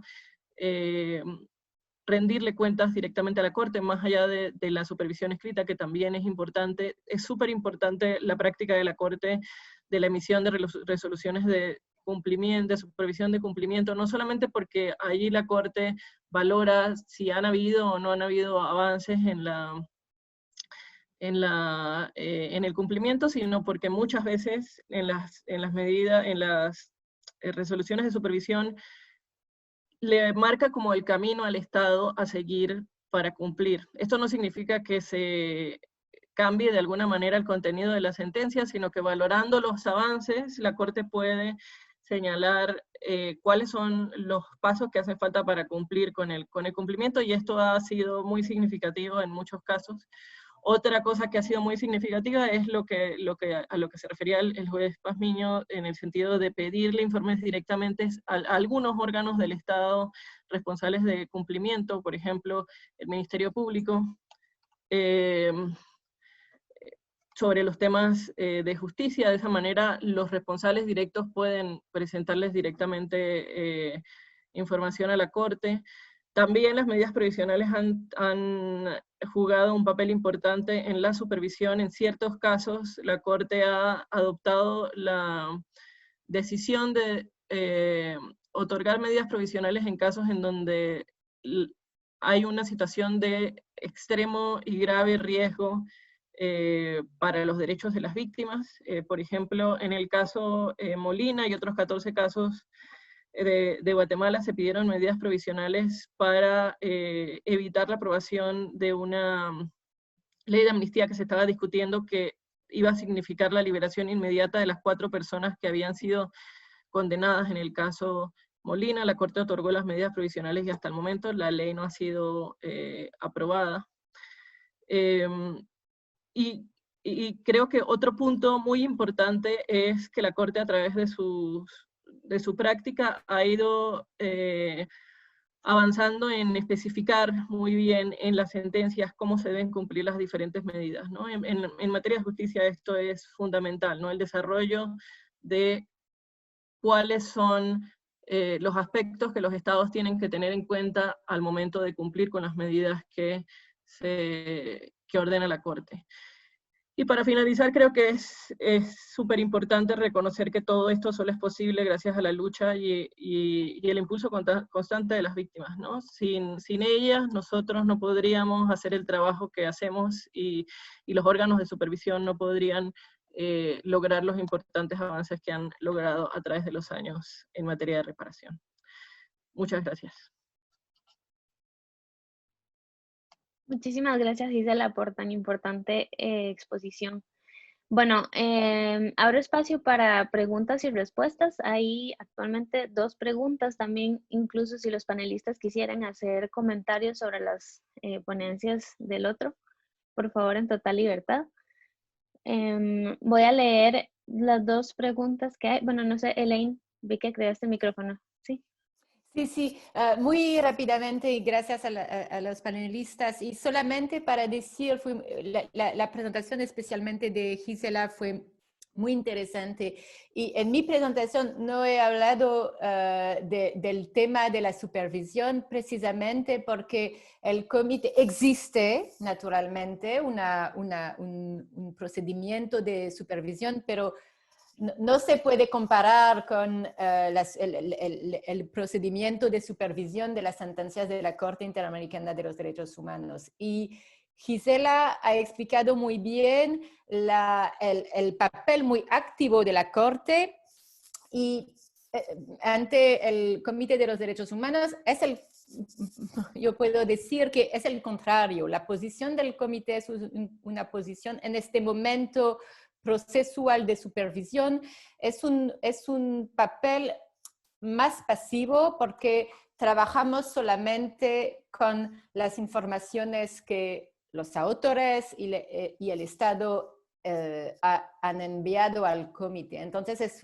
es también un diferencia muy importante entre el procedimiento de supervisión del Sistema Interamericano de los Derechos Humanos y el procedimiento que existe, pero por el momento que no es muy sofisticado. Entonces, es la razón por qué no he mencionado el procedimiento ante el comité. Tenemos que trabajar también sobre este aspecto del procedimiento ante el Comité de los Derechos Humanos. Gracias.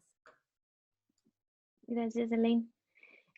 Ok, voy a leer, hay un comentario y una pregunta que creo que es para Gisela. Bueno, Tatiana Cibrián menciona, en relación al mozote y lugares aledaños, el juez de la causa ha ordenado a la Fuerza Armada que abra los archivos militares para inspección judicial.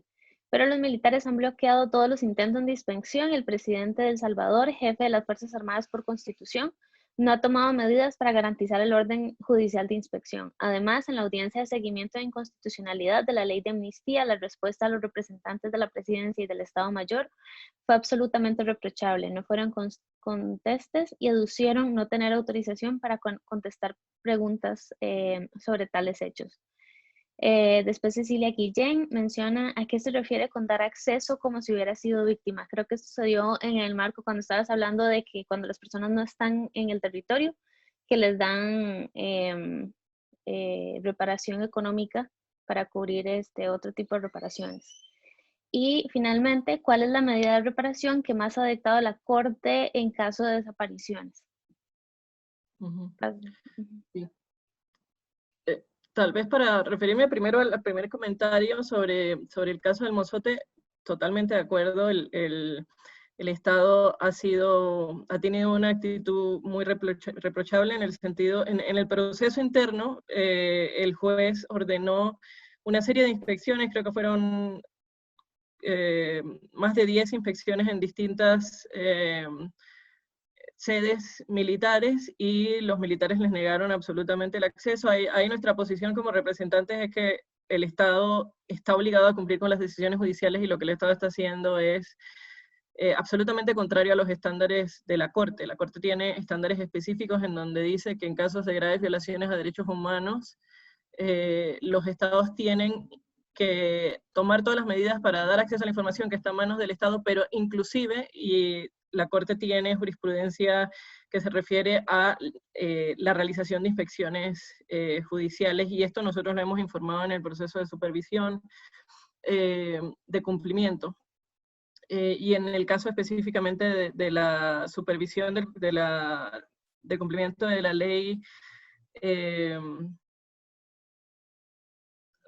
de la oratoria de la ley de amnistía, también estaba teniendo un papel muy reprochable. Y bueno, y ahí nosotros le damos seguimiento o informamos constantemente a la Corte con relación a las a los problemas que se dan, que pueden afectar el cumplimiento de la sentencia, ¿no? Lo del segundo punto no me quedó muy clara la pregunta, pero lo que si tenía que ver con el acceso a salud, lo que sucede es que en algunos casos cuando la víctima no está en el país, a ver, no sé, tal vez se refería a dar acceso como si no hubiera sido víctima. Quiere decir que lo que la Corte ha dicho en su jurisprudencia es que las víctimas de violaciones a derechos humanos tienen que tener un trato diferenciado. O sea, no es que si yo soy, no sé, ciudadano de un país específico, yo debo tener acceso gratuito al sistema de salud en la mayoría de los países, pero las víctimas de violaciones a derechos humanos tienen que tener un trato diferenciado en la medida en la que, siendo víctimas de violaciones a derechos humanos, tienen ciertas necesidades particulares que el Estado tiene que tomar en cuenta a la hora de implementar estas medidas, y la Corte lo dice específicamente en sus sentencias. No sé si eso contesta la pregunta. Y sobre reparación, en casos de desaparición, creo que lo más común es la búsqueda y entrega de los restos, y ahí la Corte también tiene una jurisprudencia súper rica, que cada vez ha ido desarrollando más. Últimamente la Corte le ordena al Estado, por ejemplo, la creación de, no solamente de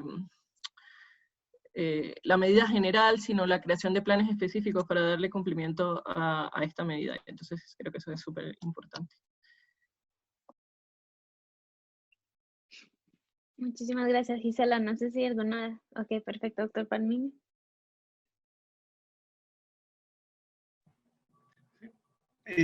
Aunque no me han preguntado, pero quisiera complementar la respuesta que hace un momento dio Gisela. A manera de información, básicamente, y puedo decir público porque ya es una adoptada, efectivamente esto que está preguntando y que está todavía en el foro de debate de la ejecución de la sentencia, la Corte en este último periodo de sesiones que terminamos la semana pasada ha resuelto convocar a una audiencia de supervisión del caso del Mozote para la primera periodo de sesiones del próximo año. En consecuencia, van a procesarse ahí seguramente estas y otras inquietudes que hay respecto del cumplimiento de la sentencia de la Corte. Eso como información ya será hecha pública en los próximos días, pero está ya convocada a una audiencia para la primera sesión del próximo periodo.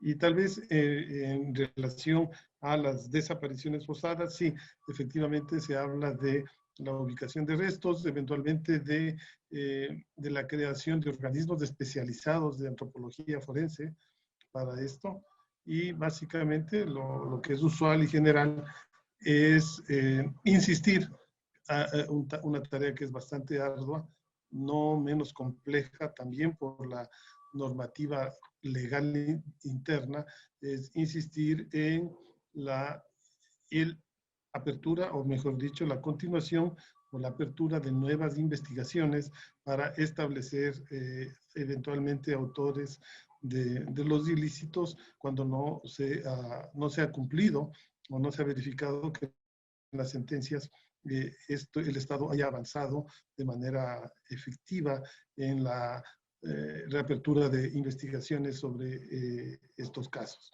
Esa es una línea general de actuación. Muchísimas gracias, doctor Palmiño. Elaine, no sé si tienes algún... Sí, solamente algunas palabras, porque el comité no solamente tiene la competencia de recibir comunicaciones individuales, sino también tiene la competencia de recibir informes por todos los estados partes al pacto, informes sobre el cumplimiento del pacto, etcétera. Y es muy interesante de notar que cuando hablamos un diálogo, que se llama un diálogo constructivo con los estados y especialmente miembros del Sistema Interamericano de los Derechos Humanos, en la lista de cuestiones pedimos informaciones también sobre el cumplimiento de sentencias de la Corte Interamericana de los Derechos Humanos. Y entonces, por ejemplo, el pasado año, en 2019, tuve un diálogo con Paraguay y entonces pedimos informaciones sobre el cumplimiento de sentencias de la Corte Interamericana contra Paraguay, y en este año, y especialmente creo que es en octubre, trabajamos sobre la lista de cuestiones a Panamá, y en la lista de cuestiones a Panamá hay cuestiones sobre especialmente cumplimiento de sentencias contra el Estado y el cumplimiento de medidas provisionales. Y es muy importante porque para nosotros, para el comité también, es muy importante de enviar un mensaje a los estados y de decir que el problema del cumplimiento de sentencias de la Corte Interamericana es también un problema del Comité de los Derechos Humanos. No es solamente un problema del sistema interamericano por eso, sino también es un problema de derechos humanos y que el Comité de la ONU tiene en cuenta y que es importante de analizar en el diálogo. Entonces es muy importante porque generalmente los estados son un poquito sorprendidos que hablamos de la jurisprudencia de la Corte Europea, de la jurisprudencia de la Corte Interamericana o de la Corte Africana, pero es una manera también de explicar que hay un base común entre los sistemas regionales y el sistema de la ONU, de protección de derechos de la ONU. Muchísimas gracias, Elaine. En realidad yo creo que ese es uno de los comentarios que dan más al punto de uno de los objetivos del presente webinar, que es demostrar un poco la interconectividad entre ambos sistemas y la posibilidad, por ejemplo, que tiene la Corte Interamericana de que digamos, su tradición y su desarrollo en cuanto a una reparación integral, que es súper fuerte, en conjunto con la capacidad de diálogo que tiene el Comité de Derechos Humanos, creo que es una fortaleza bastante grande, pues, con los estados, perdón, que se da para la promoción y del respeto a los derechos en el continente. Y eso es una de las cosas más importantes. Creo que a modo de cierre, la última pregunta dice: buenos días, mi nombre es Camila Roberts y soy estudiante de la Universidad de San Francisco de Quito. Mi pregunta es la siguiente: si la reparación integral abarca el otorgamiento de innovadoras y más complejas medidas, y además el artículo 63 de la Convención Americana permite la diversidad de medidas de reparación, ¿cuál es la posición actual de la Corte frente a la reparación del daño al proyecto de vida?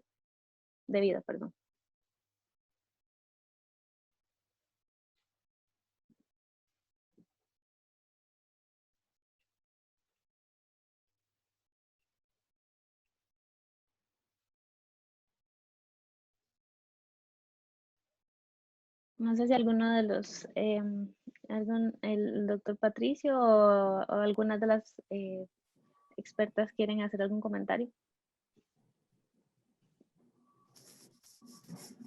No existe al nivel del Comité de los Derechos Humanos. El daño de proyecto de vida es muy interesante en la jurisprudencia de la Corte, pero lástimamente no es tenido en cuenta en la jurisprudencia del comité. Entonces, lástimamente no puedo responder a la pregunta.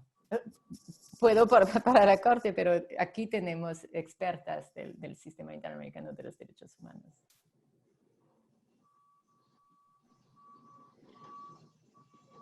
Yo podría decir que en el pasado la Corte ordenaba reparaciones económicas en relación a lo que tiene que ver con el proyecto de vida. Eso no sucede últimamente en la jurisprudencia de la Corte, pero sí hay medidas que tienen que ver con, que son medidas como las de restitución que había mencionado, que tienen que ver con cómo reconstruir el proyecto de vida de las víctimas a partir de las violaciones ocurridas. O sea, medidas no de pago de reparaciones económicas como ocurría en el pasado, sino, por ejemplo, lo de la restitución del nombre. En algunos casos ha ordenado el otorgamiento de becas. En el caso de Atenco, por ejemplo, en donde varias de las víctimas eran estudiantes y tuvieron que dejar de estudiar por las violaciones que sufrieron, la Corte otorgó becas, o de nuevo el otorgamiento de becas para estas víctimas en particular. Entonces, sí es un tema que se sigue tocando, pero tal vez desde otra perspectiva.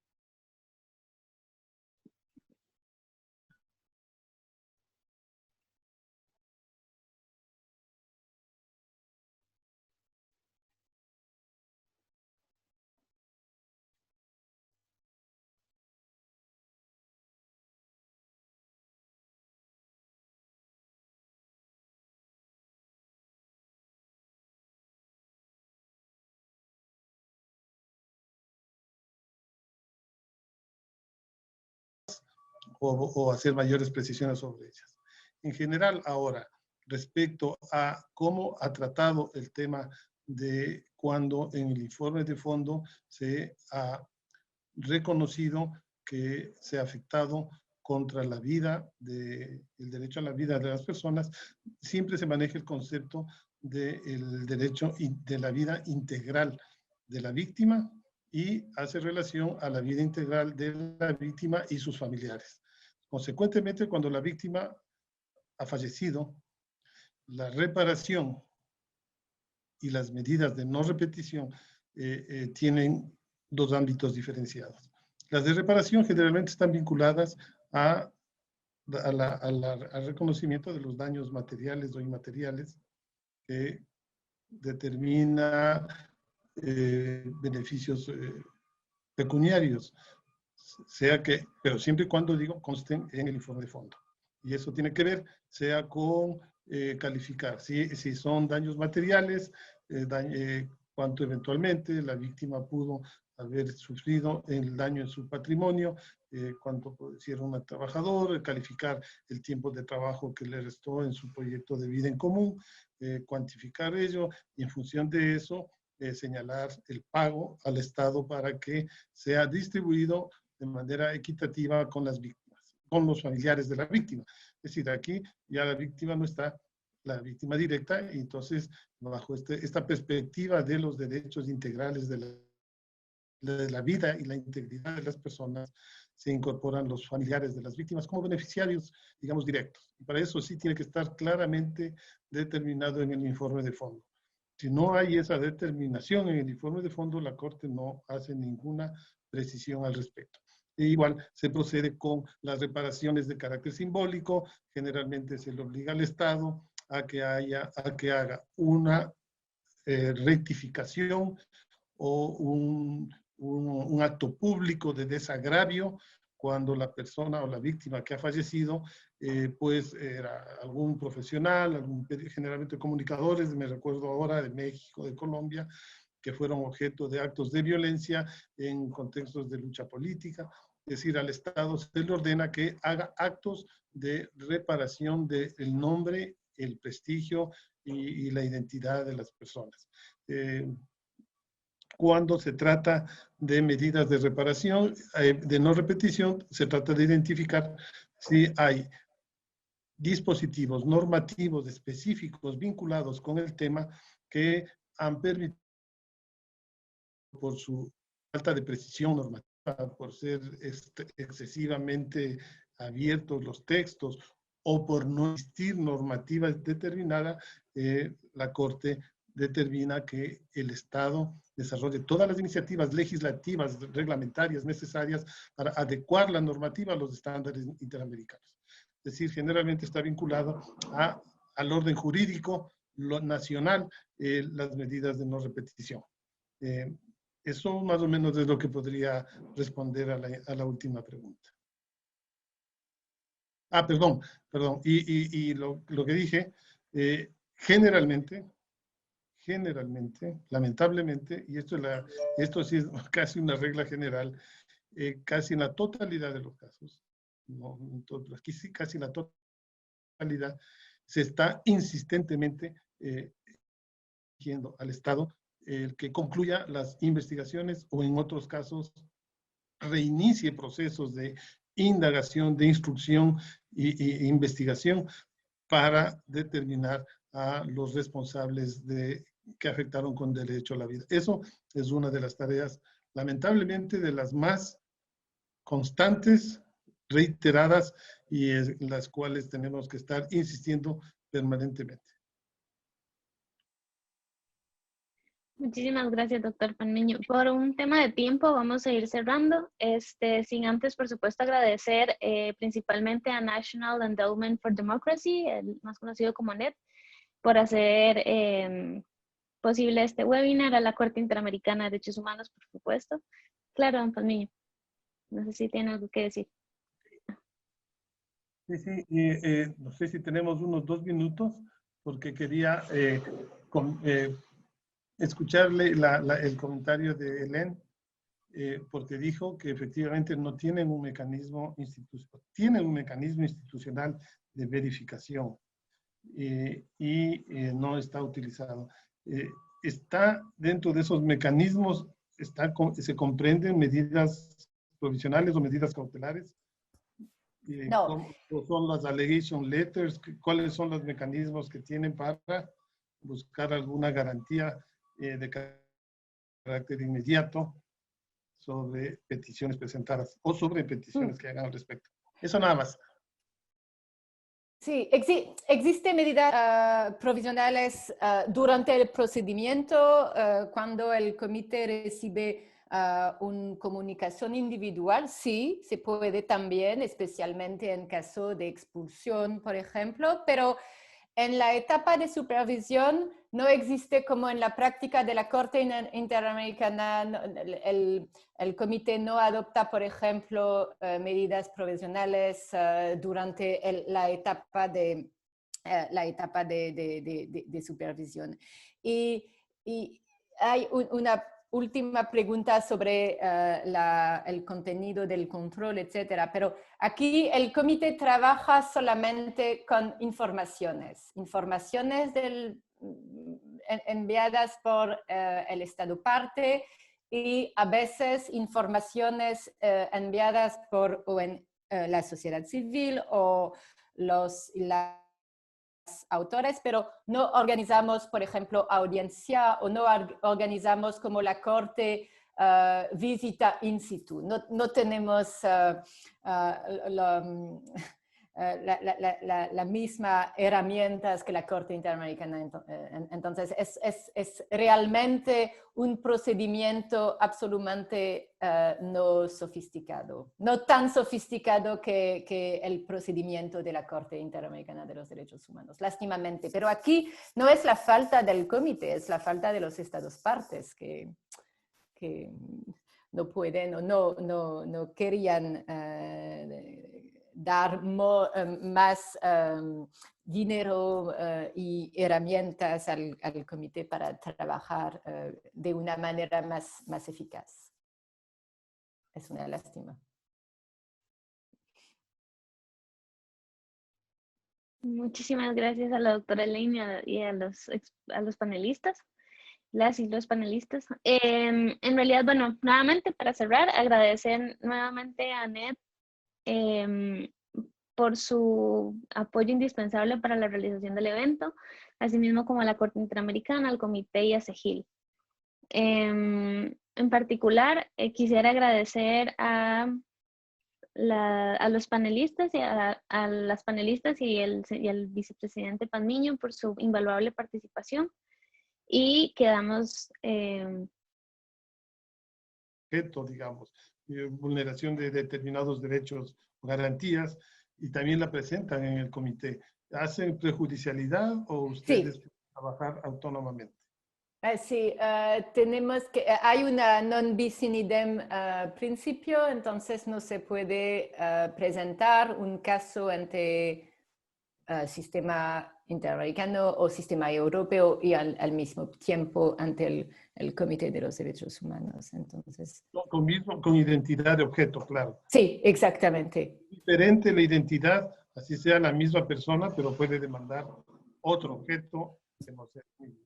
Sí, sí, sí, en este caso aceptamos, sí. Es importante, eso es muy importante, porque no es que es una instancia del sistema, la Corte, sino que no pueden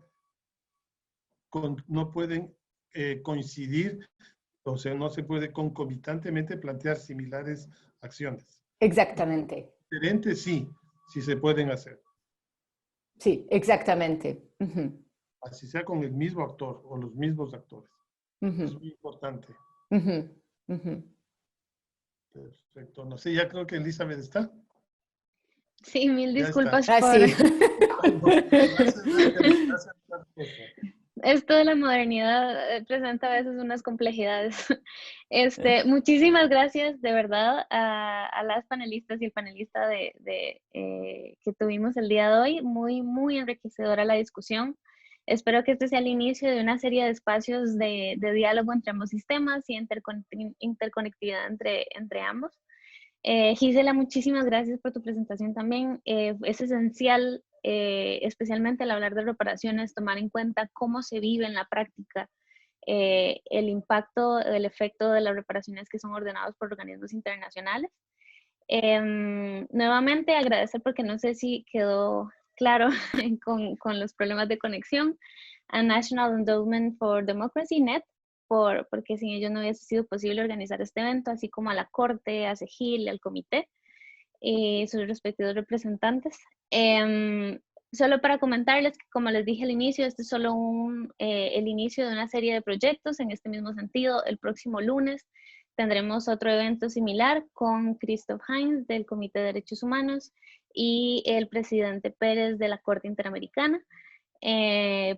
Próximamente estaremos publicando más detalles en las redes sociales, pero la idea es comentar también sobre el derecho a la reunión pacífica y empezar a ahondar poco a poco en los temas que nos permiten unir ambos sistemas. Muchísimas gracias y espero que tengan una linda mañana, tarde, noche.